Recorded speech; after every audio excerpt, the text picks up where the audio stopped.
ATN news দেখছেন। ইসলামী bank happening পয়েন্টের সাথে আছি আমি তাসফিয়া তামান্না। আজ আমরা কথা বলবো ব্যাহত শিক্ষা ব্যবস্থা এই বিষয় নিয়ে কথা বলবো অধ্যাপক ডক্টর সাজ্জাদ হোসেনের সঙ্গে, প্রক্টর ও প্রভোস্ট এবং প্রাক্তন চেয়ারম্যান ইংরেজি বিভাগ, ঢাকা ইন্টারন্যাশনাল ইউনিভার্সিটি।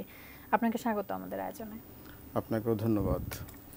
প্রথমে একটু জানতে চাই, একটু কথা বলতে চাই, করোনা মহামারীর সময়টাতে দীর্ঘদিন কিন্তু আমাদের স্কুল, কলেজ, বিশ্ববিদ্যালয় সমস্ত শিক্ষা প্রতিষ্ঠান বন্ধ ছিল, লকডাউন ছিল। সেই সময়টাতে আমরা শিক্ষার দিক থেকে কিছুটা পিছিয়ে পড়েছিলাম, যদিও আমরা অনলাইন ক্লাসে শিফট হয়েছিলাম বেশ কিছুদিন পরে। চলমান কোটা আন্দোলনের সময় আবারও সেই একই ঘটনার পুনরাবৃত্তি কিন্তু আমরা দেখতে পাচ্ছি। এই যে বারবার শিক্ষা প্রতিষ্ঠান বন্ধ হয়ে যাওয়া, এর একটা দীর্ঘমেয়াদী প্রভাব কিন্তু আমাদের শিক্ষা ব্যবস্থার উপরে পড়ছে, শিক্ষার্থীদের উপরে পড়ছে। সার্বিকভাবে এই বিষয়টা নিয়ে একটু জানতে চাই। হ্যাঁ, আপনি খুবই প্রাসঙ্গিক প্রশ্ন করেছেন আমাকে। আসলে শিক্ষা ব্যবস্থা ব্যাহত হলে শিক্ষক হিসেবে সর্বপ্রথম যারা বেশি কষ্ট পায় তারা হচ্ছে শিক্ষক। আমি বিশ্ববিদ্যালয়ের একজন শিক্ষক, আমি আসলে খুব কষ্ট পাই যখন এরকম শিক্ষা ব্যবস্থা অচলাবস্থা থাকে বা ব্যাহত হয়। করোনা মহামারীর সময় আমরা কিন্তু শিক্ষা ব্যবস্থা, যদিও তখন খুবই একটা ক্রিটিক্যাল সময় ছিল, তারপরেও আমরা শিক্ষা ব্যবস্থা চালিয়ে নিতে পেরেছিলাম অনলাইন ক্লাসের মধ্য দিয়ে। এই মুহূর্তে আসলে ছাত্রছাত্রী যারা আন্দোলন করছে তারা আসলে অনলাইন ক্লাসের মানসিকতার মধ্যে খুব বেশি নেই, আমি যতটুকু জানি। তবে আসলে শিক্ষা ব্যবস্থা তো ব্যাহত হতে দেওয়া যাবে না, চলতে হবে। এখন বিশেষ করে যারা স্কুল লেভেলে আছে তাদের বেশি ক্ষতি হচ্ছে। আসলে নতুন কারিকুলাম দেওয়া হয়েছে, সেই কারিকুলাম অ্যাডপ্ট করা আসলে খুবই কঠিন বিষয়। এখন যদি এই মুহূর্তে আমি যতটুকু জানি যে আগামী রবিবার থেকে সকল প্রাইমারি স্কুল খুলে দেওয়া হচ্ছে, কিন্তু এরপরে হয়তো পর্যায়ক্রমে মাননীয় শিক্ষামন্ত্রী ব্যারিস্টার মহিবুল হাসান চৌধুরী নফেল আমি জেনেছি যে উনি ধাপে ধাপে শিক্ষা ব্যবস্থা খোলার ব্যাপারে কথা বলছেন। হয়তো প্রাইমারি, তারপর স্কুল লেভেল স্কুল খোলা হবে, তারপর কলেজ, তারপর এভাবে বিশ্ববিদ্যালয়। কিন্তু আসলে আমি মনে করি যে ছাত্রছাত্রী যে মানসিকতার মধ্য দিয়ে এখন যাচ্ছে সেটাকে আসলে নিরসনকল্পে সরকারের অনেক বড় ভূমিকা আছে। সরকারকে উদ্যোগী ভূমিকা গ্রহণ করতে হবে। যদিও সরকার ইতিমধ্যে অনেক ইতিবাচক পদক্ষেপ নিয়েছে, তারপরেও হয়তো ছাত্রছাত্রীরা সেইভাবে অভ্যস্ত, মানে সেই কথা শুনতে সেভাবে রাজি না। আসলে তারা নানাভাবে কোটা আন্দোলনের মধ্য দিয়ে যদি আমি আলোচনা করি, তাহলে প্রথমে তারা নাম দিয়েছিল যে কোটা আন্দোলনটাকে তারা নানাভাবে ভাগ করেছে।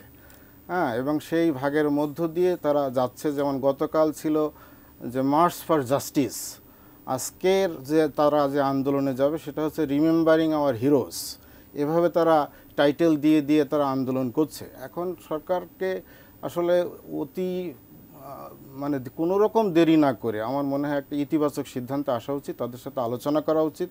বিশেষ করে যারা সমন্বয়ক আছে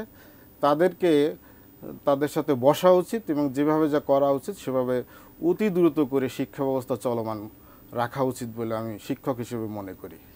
আন্দোলনের কারণে কিন্তু এইচএসসি পরীক্ষা বারবার শিথিল করা হয়েছে, স্থগিত করা হয়েছে। আবারও 11ই আগস্ট থেকে এইচএসসি পরীক্ষা শুরু হবে এরকম আমরা জানতে পেরেছি নতুন সময়সূচিতে। সেই ক্ষেত্রে কিন্তু বারবার যখন পরীক্ষার আমি একটা প্রিপারেশন নিচ্ছি এবং স্থগিত হচ্ছে, তখন কিন্তু সেই প্রস্তুতিটাও কিছুটা নষ্ট হচ্ছে। সেই ক্ষেত্রে কি বলবেন? না, সেটা তো অবশ্যই আপনি সঠিক বলেছেন। কারণ যারা পরীক্ষার্থী থাকে তারা যেভাবে প্রস্তুতি গ্রহণ করে, অনেক সময় মনে করা হয় যে না, যদি একটা লম্বা গ্যাপ পাই তাহলে আরও পড়ালেখা হবে। ব্যাপারটি কিন্তু আসলে তা না। যখন গ্যাপ পায় তখন অলসতার মধ্য দিয়ে নানাভাবে দিন কেটে যায়, কিন্তু সেভাবে প্রস্তুতিটা আর হয় না এবং তারা যেটা প্রস্তুতি গ্রহণ করেছিল সেটাও তারা আসলে ভুলে যায় এবং পরবর্তী সময়ে সেটা আবার মেকআপ করে নতুনভাবে শুরু করা তাদের জন্য কঠিন চ্যালেঞ্জ হয়ে যায়। এই জন্য এইচএসসি পরীক্ষার্থীদের জন্য আমার যেটা বলার সেটা হচ্ছে যে যেহেতু নানা কারণে ছুটি পাচ্ছে তারা যেন লেখাপড়াটা চালিয়ে যায়, সুন্দর রেজাল্ট করার প্রত্যাশায় তারা যেন লেখাপড়া সেভাবে করে, তাহলে তারা নিজেরাও উপকৃত হবে, জাতি উপকৃত হবে আমি মনে করি। নতুন কারিকুলামের কথা বলছিলেন কিছুক্ষণ আগে, নতুন কারিকুলাম প্রসঙ্গে একটু জানতে চাই যে নতুন কারিকুলামে বাচ্চাদের জন্য প্রাইমারি বা তার থেকে বড় যারা এসএসসি পর্যন্ত মোটামুটি ব্যবহারিকের একটা ব্যবস্থা সেখানে রাখা হয়েছে। ব্যবহারিকে আসলে জুমে ক্লাস করে সেটা কতটা শেখা সম্ভব, বা সেই ক্ষেত্রে ক্ষয়ক্ষতি বা নতুন কারিকুলামটা আসলে জুমে কতটুকু সম্ভব? হ্যাঁ, ঠিক বলেছেন। নতুন কারিকুলাম আসলে জুমে খুব বেশি সম্ভব না, কারণ এটা বলাই হচ্ছে যে ব্যবহারিক। প্র্যাকটিক্যাল মানে হাতে কলমে তাদেরকে শিক্ষা দিতে হবে। তাহলে এই অবস্থায় যে জুম বা যে সোশ্যাল নেটওয়ার্কের মধ্য দিয়ে ছাত্রদের শেখানোর যে প্রক্রিয়া, সেটা খুব বেশি তাদের জন্য কার্যকরী হবে না। এই জন্য আমি মনে করি যে তাদেরকে আসলে হাতে কলমে শেখাতে হবে। এই জন্য শিক্ষা প্রতিষ্ঠান খুলে দেওয়ার খুবই জরুরি ভিত্তিতে দরকার বলে মনে করি, এবং তার জন্য সরকারকে যা কিছু করা দরকার সেটা খুব দ্রুত সময়ের মধ্যে করে শিক্ষা প্রতিষ্ঠান খোলার ব্যাপারে ইতিবাচক যতগুলো পদক্ষেপ নেওয়া উচিত সেটা নেওয়া উচিত বলে আমি মনে করি। সেক্ষেত্রে শিক্ষা প্রতিষ্ঠান খোলার পর শিক্ষার্থীদের উপরে বিগত কয়েকদিন যে বন্ধ ছিল এবং শিক্ষা গ্রহণ যে ব্যাহত হয়েছে, সেই চাপটা আসলে শিক্ষার্থীদের উপরে কতটা পড়বে? তাদের উপরে কিন্তু একটা বড় চাপ পড়ে যাবে। ইউনিভার্সিটির ক্ষেত্রে দেখা যায় যে সপ্তাহে 3 দিন বা 4 দিন ক্লাস থাকে, বাকি 3 দিনও ক্লাস দিয়ে আপনি পুষিয়ে দিতে পারেন, কিন্তু ছাত্রছাত্রীরা কিন্তু 6 দিন বা 5 দিনই স্কুল কলেজে যাচ্ছে। সেই ক্ষেত্রে তাদেরকে কিভাবে এই এক্সট্রা অংশটুকু তাদের উপরে দেয়া হবে? তাদের উপরে তো এটা তাদের জন্য আসলে খুবই কঠিন হবে। বিশ্ববিদ্যালয়ের শিক্ষক হিসেবে আমি যতটুকু জানি যে আমরা যখন কোনো ক্লাস কোনো কারণে মিস করে থাকি, তাহলে সেটা মেকআপ ক্লাসের মাধ্যমে সেটাকে আমরা পুষিয়ে দেওয়ার চেষ্টা করি। কিন্তু স্কুল লেভেলে তো সপ্তাহে 5 দিন ক্লাস থাকে, তাদেরকে আসলে এক্সট্রা ক্লাস নেওয়ার ওই সুযোগটা খুবই কম থাকে। এই জন্যে আমার মনে হয় যে বিশ্ববিদ্যালয়ে যে সুবিধাটা পেতে পারে ছাত্রছাত্রীরা, স্কুল বা কলেজ লেভেলে সেই সুবিধাটা দেওয়াটা খুবই কঠিন। তবে আপনার কথা আপনি সঠিক বলেছেন যে এই অবস্থায় আসলে তাদেরকে যারা বিশেষ করে নীতি নির্ধারক, তাদেরকে এই বিষয়টি খুব যথাযথভাবে ভাবতে হবে বলে আমি মনে করি। এবং সেই ক্ষেত্রে এক্সট্রা ক্লাস দেওয়ার যদি সুযোগ থেকেও থাকে, সেটি আসলে শিক্ষার্থীরা কতটুকু গ্রহণ করতে পারবে? এক্সট্রা ক্লাস দেওয়ার সুযোগ আসলে তাদের জন্য খুবই বার্ডেন এবং লোড হয়ে যাবে। ঠিক আছে, অনেকদিন তারা পড়ালেখা থেকে দূরে আছে, এখন হঠাৎ করে যদি খুব বেশি চাপ দেওয়া হয় তাহলে কতটুকু তারা গ্রহণ করতে পারবে সেটাও আসলে ভাবনার বিষয়। সেই জন্য আমি মনে করি যে এক্সট্রা ক্লাস দিয়েও খুব বেশি যে কার্যকরী পদক্ষেপ হবে সেটা আমি ব্যক্তিগতভাবে মনে করি না। তারপরেও যতটুকু চালানোর প্রয়োজন হবে ততটুকু আমাদের দেখার প্রয়োজন আছে, সেটা সর্বমহলে এই সচেতনতা দরকার। তো সেক্ষেত্রে আসলে শিক্ষার্থীরা কি করতে পারে এই চলমান এই পরিস্থিতি থেকে? আসলে তাদের উন্নীত হওয়ার উপায়টা কি? শিক্ষার্থীরা আসলে তো তারা বিশেষ করে এখন তো আন্দোলনে আছে বিশ্ববিদ্যালয়ের শিক্ষকেরা, ছাত্রছাত্রীরা।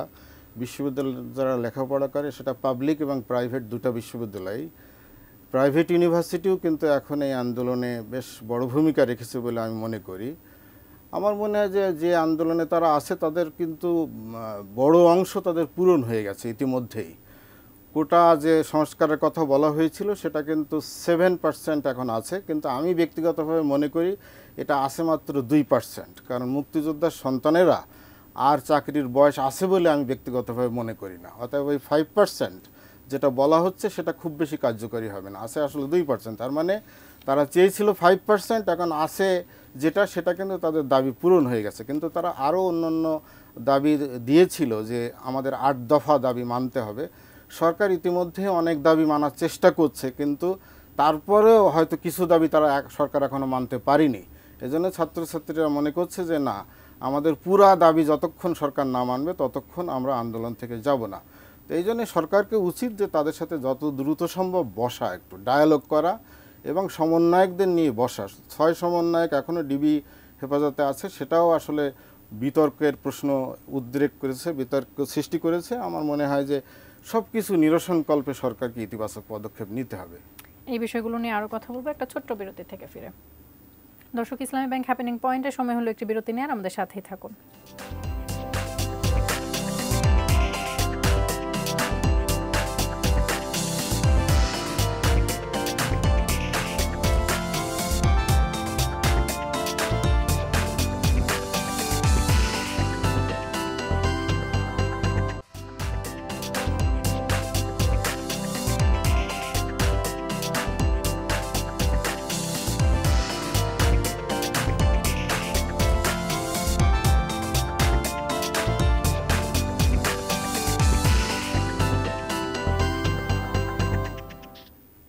বিরতির পর আবারও স্বাগত ইসলামী ব্যাংক হ্যাপেনিং পয়েন্টে। আমাদের সাথে থাকার জন্য ধন্যবাদ। কথা বলছিলাম শিক্ষা ব্যবস্থা ব্যাহত হয়েছে এই বিষয় নিয়ে। কথা বলছিলাম অধ্যাপক ডক্টর সাজ্জাদ হোসেনের সঙ্গে, প্রক্টর এবং প্রভোস্ট, প্রাক্তন চেয়ারম্যান, ইংরেজি বিভাগ, ঢাকা ইন্টারন্যাশনাল ইউনিভার্সিটি। বিরতির পূর্বে আপনি বলছিলেন যে ধাপে ধাপে স্কুল কলেজগুলো খুলে দিবে, প্রথম প্রাইমারি পর্যন্ত খোলা হবে আগামী 4 তারিখ। সেই ক্ষেত্রে ধাপে ধাপে স্কুলগুলো যদি খোলেও ফাইনাল যে পরীক্ষাটা তারা দেয় সেই পরীক্ষাটা কিন্তু নভেম্বর ডিসেম্বরের এই সময়টাতেই সবগুলো স্কুলেই হয়ে যাবে। সেই ক্ষেত্রে আসলে যাদের স্কুলটা পরে খুলবে তারা এই গ্যাপটা রিকভার করবে কিভাবে? সেটা খুবই যৌক্তিক প্রশ্ন আপনার। আসলে গ্যাপটা রিকভার করা আসলে খুবই কঠিন ব্যাপার। তারপরেও আমি মনে করি যে এখানে ছাত্র, শিক্ষক, অভিভাবক সবারই সচেতনতা খুব বেশি দরকার, এবং যখন খুলে দিবে তখন সেভাবেই আসলে পুষিয়ে নেওয়ার চেষ্টা করতে হবে। বিশেষ করে একজন শিক্ষক যদি এক্সট্রা ক্লাস নেওয়ার সুযোগ থাকে তাহলে সেটা করতে হবে, এবং ছাত্রছাত্রীদেরও স্টাডি বেশি করে করতে হবে, যেটা গ্যাপ হয়ে গেছে সেটা যাতে তারা ফিল আপ করতে পারে। সেই জন্য তাদের লেখাপড়ার পরিধি ব্যাপকতা অনেক বাড়াতে হবে এবং সচেতনতার মধ্য দিয়ে তাদের কাটাতে হবে। আমার মনে হয় যে সময়টা গেছে এটা যে খুব বেশি সময় তা কিন্তু না। যদি আমার মনে হয় যে 1 সপ্তাহের মধ্যে বা 15 দিনের মধ্যে বিশ্ববিদ্যালয় বা সকল প্রতিষ্ঠান খুলে দেওয়া সম্ভব হয় তাহলে সেটা কাটিয়ে ওঠা সম্ভব, এবং সেক্ষেত্রে ছাত্র, শিক্ষক, অভিভাবক এবং কর্তৃপক্ষ বিশ্ববিদ্যালয়ের সবাইকে সমানভাবে কাজ করে যেতে হবে, এবং যাতে পরবর্তী কোনো নাশকতা বা এই ধরনের আন্দোলনের সৃষ্টি না হয় সেই জন্য শিক্ষকও আমি মনে করি বড় ভূমিকা পালন করতে পারে। শিক্ষকদের সেই মানসিকতা থাকতে হবে যে ছাত্রদের মেন্টালিটি বুঝে তাদের আসলে সাথে সংযোগ সাধন করতে হবে, এবং তারা যাতে পড়াশোনায় মনোনিবেশ করতে পারে, মনোযোগ বা সংস্থাপন করতে পারে, সেই জন্য তাদেরকে আরও বেশি মানে অ্যাডভাইস করতে হবে, সাজেশন দিতে হবে, এবং এভাবে আমার মনে হয় যে একটা ইতিবাচক পরিবর্তন হতে পারে আমার বিশ্বাস। সেক্ষেত্রে দেখা যায় যে সময়টা আমরা যদি 15 দিনও স্কুল বন্ধ থাকে 15 দিনের সিলেবাস আমাকে কমিয়ে আনতে হবে অথবা দ্রুত গতিতে পড়িয়ে সেই সিলেবাসটা কমপ্লিট করতে হবে। এটি আসলে শিক্ষার্থীদের জন্য কতটুকু হুমকি স্বরূপ, তারা কিভাবে এটি নিবে, কিভাবে অ্যাবজর্ভ করবে? হ্যাঁ, সেটা তো বলছিলাম। আসলে যেটা গ্যাপ সৃষ্টি হয়ে গেছে সেটা আসলে মেকআপ করা আসলে খুব কঠিন। তারপর বিশেষ করে স্কুল এবং কলেজ লেভেলে এটা মেকআপ করা খুবই কঠিন। বিশ্ববিদ্যালয় লেভেলে অতটা কঠিন হবে বলে আমার কাছে মনে হয় না। তারপরেও আসলে যে গ্যাপ সেটা তো গ্যাপই আসলে। এখন যদি শিক্ষকেরা খুব বেশি সচেতন থাকে তাদের ক্লাস নেওয়ার ব্যাপারে, পরীক্ষা নেওয়ার ব্যাপারে, এবং তাদেরকে যে পড়াগুলো তারা করাতে পারেনি, বিশেষ করে যে লেসনগুলো তারা দিতে পারেনি সেগুলোর ব্যাপারে সচেতন থেকে যতটুকু এগিয়ে নেওয়া সম্ভব সেটা করতে হবে এই মুহূর্তে। এছাড়া আর কোনো একটা ভয় সৃষ্টি হয়েছে যে রাস্তাঘাটে বের হয়ে এই যে গুলিবিদ্ধ হবার যে ঘটনা বা এই নির্বিচারে যে শিশু থেকে শুরু করে বয়স্ক পর্যন্ত কিন্তু অনেক প্রাণহানির খবর আমরা শুনেছি। সেই ক্ষেত্রে আসলে অভিভাবকরা কতটুকু চাইবেন এই পরিস্থিতিতে আবার তাদের ছেলেমেয়েদেরকে শিক্ষা গ্রহণের জন্য পাঠাতে? সঠিক বলেছেন, সেটা তো একটা সময়ের প্রেক্ষাপট ছিল। আসলে সেই আন্দোলন যখন খুব বেশি তুঙ্গে ছিল তখনই এই ঘটনাগুলো আসলে বেশি ঘটেছে, এবং সেখানে দেখেছি যে ছাত্র শুধু না, শ্রমজীবী মানুষ, ছাত্র, শিশু, পুলিশ, এমনকি কিছু সাংবাদিকও আহত হয়েছে। সব মিলিয়েই আসলে একটা খুবই বিপর্যস্ত পরিবেশ ছিল ওই সময়টা। সরকার আসলে ট্যাকেল দেওয়ার চেষ্টা করেছে, কিন্তু আমি ব্যক্তিগতভাবে মনে করি যে সরকার যদি আরও 2 দিন আগে এই সিদ্ধান্তটা নিত তাহলে এই প্রাণহানি এড়ানো সম্ভব হতো বলে আমি ব্যক্তিগতভাবে বিশ্বাস করি। এবং এখানে বলা হচ্ছে যে তৃতীয় পক্ষ এই আন্দোলনে ঢুকে যে সরকারি যে স্থাপনাগুলি ভীষণ ধ্বংসযজ্ঞে পরিণত করেছে সেটাও আসলে মনে হয় সেই সুযোগটা পেত না। যাই হোক, এখন যেটা হয়ে গেছে এখন সামনের দিকে আমাদের এগোতে হবে, পেছনের কথা না করে। তবে যেটাই বলি না কেন সব কিছুর মূলে সরকারকে উদ্যোগী ভূমিকা পালন করতে হবে। ইতিমধ্যে সরকার কিছু ইতিবাচক পদক্ষেপ নিয়েছে, কিন্তু আরও বেশি সরকারকে সচেতন হয়ে ছাত্রদের মানসিকতা বুঝে সেই অনুযায়ী ট্রিটমেন্ট দিলেই আমার বিশ্বাস যে এই চলমান আন্দোলন কিছুটা স্তিমিত হয়ে আবার শিক্ষার পরিবেশ ফিরতে পারে। ছাত্র হত্যার ক্ষোভ বা নিজেদের সহপাঠী হত্যার ক্ষোভ নিয়ে শিক্ষার্থীরা আসলে ক্লাসে ফিরে গেলেও তার পরবর্তী অবস্থা বা তাদের শিক্ষা গ্রহণটা আসলে ঠিক আগের মতন হবে কি? এটা খুবই ভালো প্রশ্ন আপনি করেছেন। আসলে ছাত্র যদি কোনো বিশ্ববিদ্যালয়ে বা কোনো স্কুলে বা কলেজে যদি কোনো ক্লাসের কোনো ছাত্র বা ছাত্রী নিহত হয়ে থাকে তাহলে ওই ক্লাসে আসলে একটা শোকের ছায়া বইতে থাকে এবং এটা দীর্ঘমেয়াদী হতে পারে। ঠিক আছে, এবং এটা তো আসলে এই সাধারণ আন্দোলনটা খুব সহিংস আন্দোলনে পরিণত হয়েছিল নানা কারণে। আমি সেই সমালোচনায় যেতে চাই না, তবে আমার কাছে মনে হয় যে যে যে মারা গেছে আসলে সেটা ভীষণ ক্ষোভ ওই পরিবারেও থাকতে পারে, জাতির মধ্যেও থাকতে পারে। ঠিক আছে, একটা প্রাণ কিন্তু মহামূল্যবান, সেই প্রাণের বিনিময়ে কোনো কিছুই আসলে সমানভাবে মাপা যায় না। এই জন্যে প্রাণ যে এতগুলো প্রাণ ঝরে গেল সেটা খুবই অনাকাঙ্ক্ষিত, আনএক্সপেক্টেড, এবং একজন শিক্ষক হিসেবে আমি খুবই ব্যথিত। কারণ আমারও কিছু ছাত্রছাত্রী আহত হয়েছে, যদিও তারা নিহত হয়নি আমার বিশ্ববিদ্যালয়ের। আমি তাদের পাশে দাঁড়িয়েছি প্রক্টর হিসেবে, যতটুকু আমি দায়িত্ব পালন করার চেষ্টা করেছি। যাই হোক, এখন এই পরিবেশটা খুবই অনাকাঙ্ক্ষিত ছিল। সরকার চেষ্টা করেছে, বাট একটু 2 দিন পরে আগে করলে হয়তো বা এত কিছু হতো না, আমার বিশ্বাস। এটা আমি মনে করি ব্যক্তিগতভাবে। একটা দেশের শিক্ষা ব্যবস্থার ক্ষতি মানে কিন্তু সেই দেশের প্রায় পুরো দেশেরই সামগ্রিকভাবে ক্ষতি। সেই ক্ষেত্রে এই ক্ষতি পুষিয়ে উঠতে পারা যাবে কিভাবে? ঠিক বলেছেন, আসলে বলা হয় যে education is the backbone of a nation. তো শিক্ষা ব্যবস্থার মেরুদণ্ড যদি ভেঙে যায় তাহলে কিন্তু সেই জাতি আর উন্নত জাতিতে রূপান্তরিত হতে পারে না। এই জন্য শিক্ষাকে এগিয়ে নেওয়ার ক্ষেত্রে আমাদের সবসময় অগ্রণী ভূমিকা পালন করতে হবে।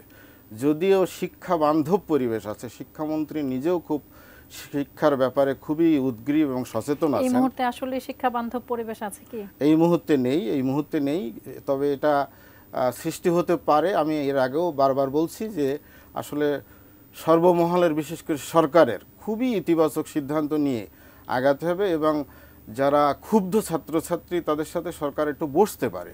বসলেই আমার মনে হয় যে তারা খুশি হবে এবং একটা সমাধানের পথ সরকার পেতে পারে, আমার মনে হয়। অসংখ্য ধন্যবাদ আপনাকে আজকে আমাদেরকে সময় দেওয়ার জন্য। আপনাকেও ধন্যবাদ আমাকে ডাকার জন্য ATN নিউজে। ধন্যবাদ আপনাকে। দর্শক, আজ আমরা কথা বলছিলাম শিক্ষা ব্যবস্থা ব্যাহত এই বিষয়টি নিয়ে কথা বলছিলাম অধ্যাপক ডক্টর সাজ্জাদ হোসেনের সঙ্গে, প্রক্টর এবং প্রভোস্ট এবং প্রাক্তন চেয়ারম্যান, ইংরেজি বিভাগ, ঢাকা ইন্টারন্যাশনাল ইউনিভার্সিটি। আগামী পর্বে কথা হবে অন্য কোনো বিষয় নিয়ে। সে পর্যন্ত সঙ্গেই থাকুন, দেখতে থাকুন ATN নিউজ। ধন্যবাদ।